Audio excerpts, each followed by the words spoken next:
I was 15 years old when I learned that childhood ends when you realize that nobody's coming back for you. My mom had told me that after my Friday night football game, I should come home, pack my things, and that her, my two younger brothers, and her new boyfriend were going to come get me the next day. The next day came, I packed my things, and I waited around for the phone to ring or for somebody to show up.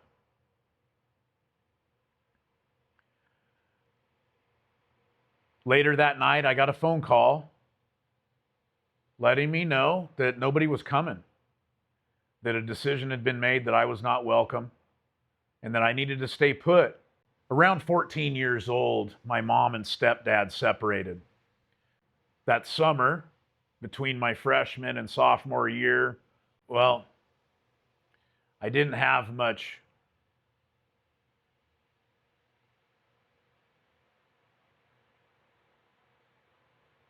supervision, let's say, and started experimenting with some things like marijuana, LSD, lots of Boone's Ferry wine, Boone's Farm, Boone's Ferry, Mad Dog 2020, all the good things that every kid, not every kid, but kids that are unsupervised during the summer growing up on the Willamette River will get into. Around 15, the divorce was finalized. During that time, my mom had met a new man. And when she moved out of the house, she moved in with him and my two brothers. I stuck it out with my stepdad for a little while. And I had a couple of older buddies that had both graduated from high school. And I had been running around with them, experimenting with different things, expanding my mind, if you will.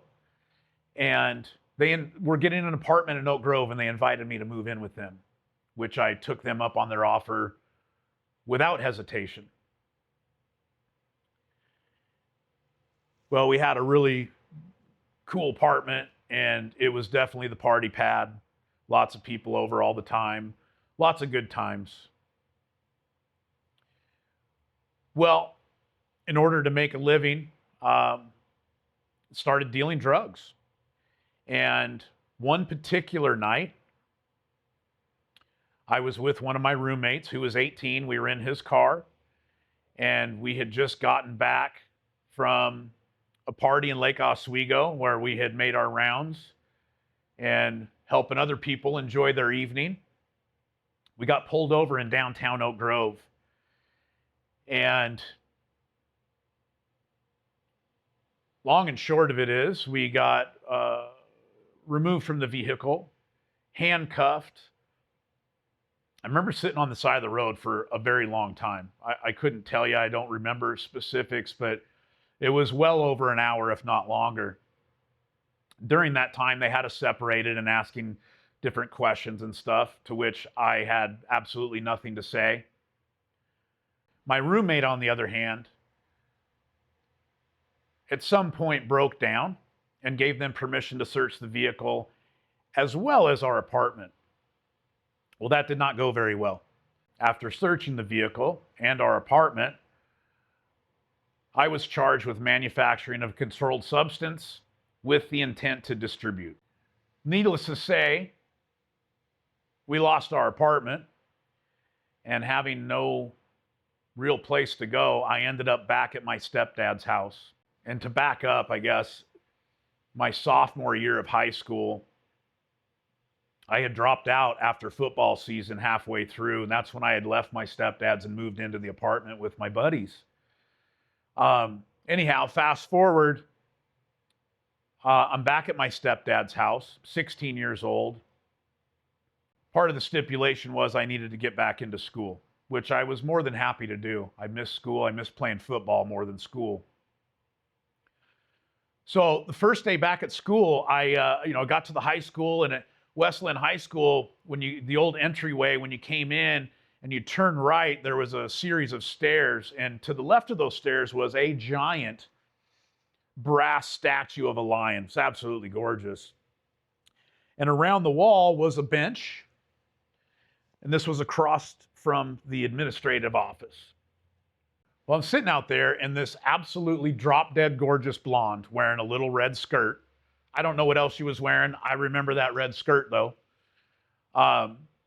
We got to talking. I did not recognize her. And she had informed me that she was relocating from Hillsboro. Her and her dad had just moved to the neighborhood, and she was getting registered for school herself. She was a year behind me. Her name was Shauna. I got called in the office, registered for classes. She did as well. And we saw each other here and there in the hallway. Well, I don't know how long after the beginning of school had started, but I do remember one Friday night after a football game, I was seeing another gal at the time, and I was standing on the track after the game. The girl that I was seeing was a cheerleader, and I was standing there talking with her, and Shauna came walking up and basically looked at this girl that I was seeing and told her straight up, said, "You know what? I'm interested in him, and he's coming with me right now." And I looked at her, and I looked at the other girl, and I said, "All right," and took off with Shauna. And we were together for a number of years. In fact, that is my daughter's mom. She's my baby mama.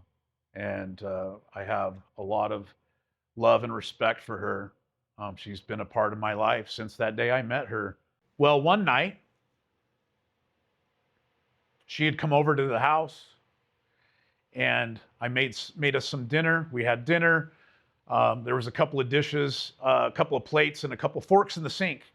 Well, we had gone to bed, and because she had stayed the night that night, I don't remember how we pulled that off, but I'm sure it wasn't above board. Later that evening, I heard my dad's old '64 pickup, old Chevy pickup, come up the driveway and park on the side of the house where he always parked that beautiful truck. And I heard him come in the house. I heard some commotion. I heard some anger in his voice. And the next thing I knew, he was coming into my bedroom. And from the light from the hallway, I could see that he had the iron fire poker from his beloved wood stove in his hand, and proceeded to swing the fire poker at me. I don't think that he realized that Shauna was laying in the bed next to me. I rolled over to protect her as he drew the fire poker down and hit me in the back. I jumped up, and a physical altercation started. I ended up getting the better, having the faster hands that night. And I do remember specifically putting him through the drywall of that bedroom. And Shauna and I put on our shoes, got dressed, put on our shoes, put on coats, and out the door we went into the night. And it was deep. It was late in October. And it was one of those Portland nights where it's like foggy and cold and just like chill you to the bone. Well, my mom and my two younger brothers had moved about 2 miles away towards Stafford, just past a little bridge that goes over the Tualatin River. It's about 2 mile walk from where we were at. And I didn't know what else to do. And so we walked to my mom's house. I got there, knocked on the door. They answered the door, invited us inside. I informed her of what had happened and what was going on. I don't remember, honestly, what was said or how it was said, but I do know that an argument between myself and her boyfriend ensued, and I was told to leave. They were not going to provide us a safe place to stay. And so back into the night we went, and we slept under that little bridge that night, we didn't get much sleep, uh, but that's where we held up for the night until daylight. And I remember her going home. I don't remember specifically what I did. I think I just kind of wandered around most of the day. Probably went down and hung out at the river, and just kind of trying to figure out, like, I don't know what the hell I'm going to do. Like I'm outdoors and I have nothing but the clothes on my back. And this is before cell phones. There's no texting, there's no calling, there's no Rolodex. Uh, you know, I'm in the wind, baby. Like there's nobody coming. And that evening at bedtime, Shauna snuck me in her bedroom window, and I slept on the floor kind of under her bed that night, waiting for her dad to get up and go to work the next morning. He got up awful early. He was a truck driver that morning, hanging out and having some breakfast and trying to figure out what I'm going to do with myself. Well, during the course of the morning, I heard loud music next door. And I remember asking her, I said, what's going on next door? And she said, oh, we got a new neighbor, young guy named Ricky. He's building a house and building himself a house, and super cool guy. I should introduce you. And I said, sure, yeah, sounds good. So we went next door, and she introduced me to Ricky, who was in his early 20s, maybe mid 20s. Had this enormous yellow, bright banana yellow, school bus yellow, say mid 70s Ford pickup truck, jacked up on 40-inch tires, an amazing sound system for the time. Had the bag phone, like cell phones are a brand new thing. This is like 88, 89 in the 1900s, kids. And anyhow, he's out there working, right? Like stereo cranked up, tools blaring, wearing sweatpants and boots, no shirt, long curly blonde hair. He's got it tied up in a ponytail, and he had the sides shaved like, what's the name of that band? Living Color. That was a really popular band at the time. And just looking at this guy, I was like immediately blown away and attracted, in so much as like, wow, man, this guy's not much older than me. And look, he's building his own house. How cool is this, right? Well, we get to talking, and, I'm telling him about what's going on in my world, right? I'm outdoors, and, anyhow, he asked me, I probably asked me, like, do you have any construction experience? To which I did. I knew which end of the hammer to use. I knew how to run power tools.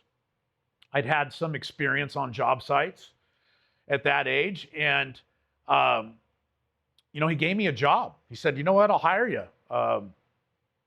He also informed me that his Uncle Rick lived just down the street, about 5 houses, and he referred to it as the ranch. He said he's got some little huts down there, and people from all over the world travel through, and that we should go down and meet Uncle Rick and see if he's got a place where I could crash out for temporary.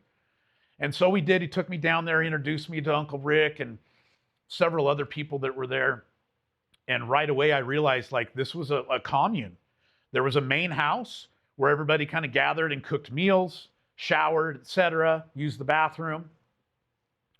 And it was about 2 to 4 acres maybe of property, beautiful treed property. There were these really cool walking paths through it, and just artwork, and a little fire pit. And then on any given evening, there'd be somebody out, playing guitar and singing.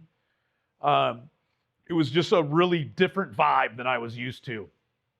And sure enough, he, like, these people, man, like, they stepped up and they welcomed me in, and they gave me one of these little jopti huts, they called them. And it wasn't anything. I mean, like, literally maybe 5 foot by 5 foot, kind of in an octagon shape too. It was a really weird shape with a little tiny skylight for a window and a little door to get in and out. I don't remember there being power in there. Definitely no running water. I mean, it's just a place to sleep. There was a little bed in there, as I recall. And this was my new home, temporarily anyway, or at least that was the plan. And Ricky put me to work, and it really was a life-changing experience for me. Ricky was a high energy guy, and his crew was all around the same age as him. I was the baby of the bunch at 16 years old at this time. I might even be pushing 17 at this point.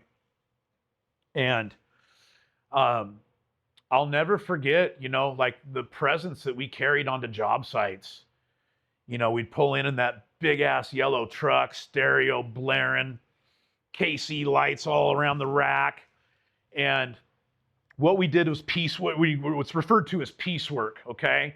And so we would pull onto big, enormous apartment complexes that are being built, acres and acres of buildings. And all we would bid was the trusses, basically the roof system, the trusses to the sheeting. That's all we did. And we did it like assembly line. And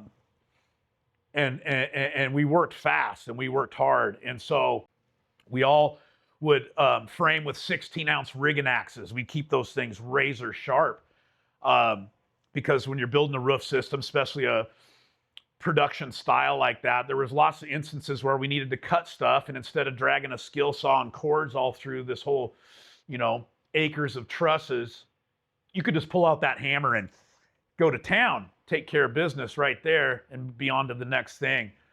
And we were so good and so aggressive at it. I mean, we would have like lights, we'd work morning to dark and then past dark.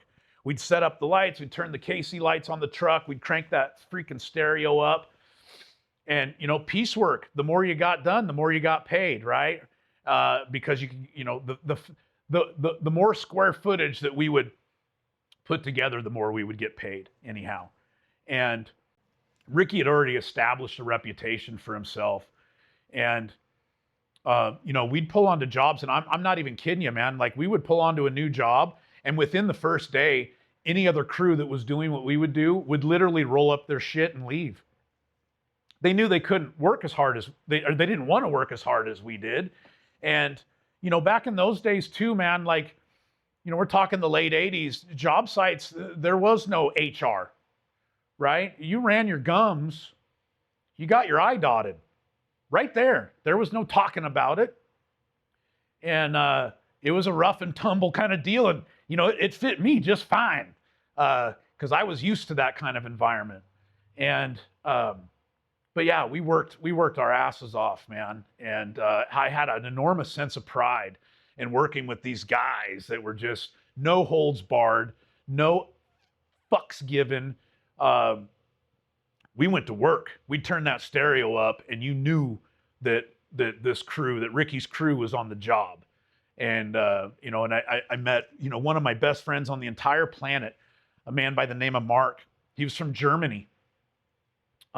He had actually flown over from Germany and come to live in Oregon and live with Ricky. And like, we just had this dynamic thing going on, man. And I'm so grateful and blessed that I found my way into that at the time.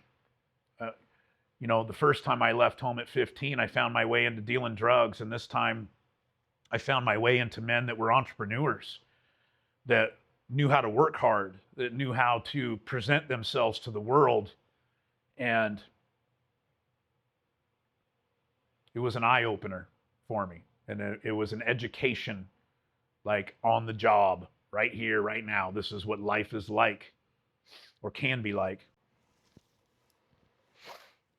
When I look back on that season now, I don't look at the abuse or the abandonment. I think about how sometimes we're forced to grow up.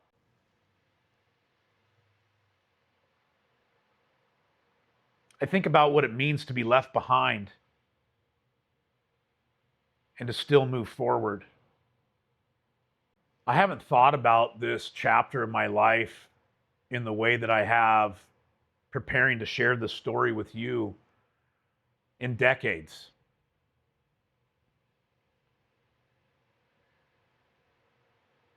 And I'm glad that I'm doing this because it's helping me remember and realize I didn't know it then, but that little hut was the beginning of a life that I was going to build for myself. I've also realized that Ricky and Uncle Rick, and they didn't just provide me with a job and a place to stay.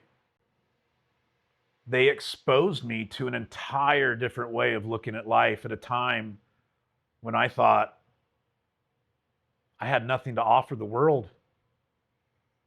Up until that time, I hadn't spent any time around people with an entrepreneur mindset or spirit. I hadn't been around men that were building things, building themselves, building the people around them, and creating their own path. When I look at my life now, owning a mortgage company, having owned and built several businesses over the years in different industries, and always just instinctively looking for something to create, I realize that I can trace a lot of that back to that season of my life and those men and women that gave me the opportunity to grow and to watch and to learn. Because in the middle of one of the hardest seasons of my life as a teenager, I got exposed to a different model of what a man's life can look like. If you're building something in your business, in your life, in your body, in your spirit, you're welcome here. If you're enjoying following my journey, consider subscribing to the channel so that you can stay connected with the work that I'm doing here. My name is Aaron Myra, and I'm still building.